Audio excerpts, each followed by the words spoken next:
மவனை பிடிச்சதை மட்டும் நீ செஞ்சுட்ட சந்தோஷம். லைஃப்ல அது ரொம்ப முக்கியம்.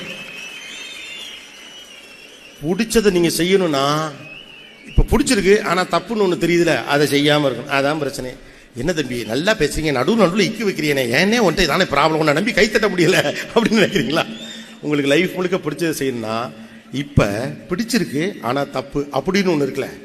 பிடிச்சிருக்கு ஆனா தப்பு, கவனம், பிடிச்சிருக்கு ஆனா தப்பு எல்லார்ட்டும் இருக்கு, என்கிட்ட இருக்கு.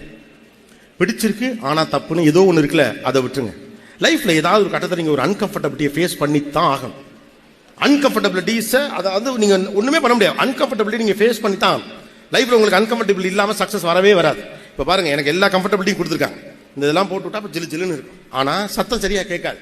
அன்கம்ஃபர்டபிள் தான், வேர்த்து ஊத்துது, சளி பிடிச்சிரும். நாளைக்கு ஊருக்கு போன 24 மணி நேரம் பயணம் இருக்கு, அதை பார்த்துக்கோ விடு, இப்போதைக்கு அதை சரி பண்ணுவோம், அவ்வளவுதான். அப்ப பிடிச்சிருக்கு ஆனா தவறுன்னு நினைக்கக்கூடிய ஒரு விஷயத்தை முதல்ல விட்டுட்டீங்கன்னா லைஃப் முழுக்க பிடிச்ச விஷயத்தை சந்தோஷமா செய்யலாம். That's more important.